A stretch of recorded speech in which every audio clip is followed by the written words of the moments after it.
ఇవాల్టితో Delhi CM Arvind Kejriwal ED custody ముగియబోతుంది. 10 రోజుల పాటు కేజ్రీవాల్ ఈడీ కస్టడీలోనే ఉన్నారు. కస్టడీ ముగియబోతుండటంతో నేడు కేజ్రీవాల్ను రౌస్ అవెన్యూ కోర్టులో హాజరుపరచబోతున్నారు ఈడీ అధికారులు. ఢిల్లీ లిక్కర్ కేసు దర్యాప్తులో ఈడీ అధికారులు పురోగతి సాధించారు. కేజ్రీవాల్ కస్టడీలో వ్యవహరించిన తీరును ఈడీ అధికారులు కోర్టుకు వివరించబోతున్నారు. కేజ్రీవాల్ను జ్యుడిషియల్ కస్టడీకి పంపాలని ఈడీ అధికారులు కోర్టును కోరే అవకాశం ఉంది. జ్యుడిషియల్ కస్టడీకి కోర్టు అనుమతిస్తే ఢిల్లీ సీఎం కేజ్రీవాల్ను తీహార్ జైలుకు తరలించబోతున్నారు.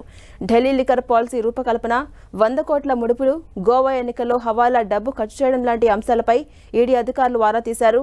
లిక్కర్ వ్యాపారంలో సౌత్ గ్రూప్ పాత్ర, విజయ్ నాయర్ సహా నిందితులతో ఉన్నటువంటి సంబంధాలు, శరత్ చంద్రారెడ్డి, బాగుంట రాఘవ, మాగుంట శ్రీనివాసులు రెడ్డి సహా కవిత కోసం పనిచేసిన వ్యక్తులు ఇతరులు ఇచ్చిన వాంగ్మూలాల ఆధారంగా కేజ్రీవాల్ను ఈడీ అధికారులు ప్రశ్నించారు.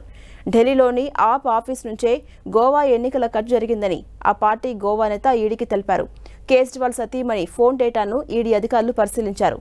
కేజ్రీవాల్ స్థిర చరాస్తుల వివరాలు, ఐటీఆర్, ఇతర ఆర్థిక డీటెయిల్స్ను ఈడీ అధికారులు పరిశీలించారు. పంజాబ్లోని సీనియర్ ఎక్సైజ్ అధికారులతో పాటు ఢిల్లీ ఆప్ మంత్రి కైలాష్ గెహ్లోట్ను కూడా ఈడీ ప్రశ్నించింది.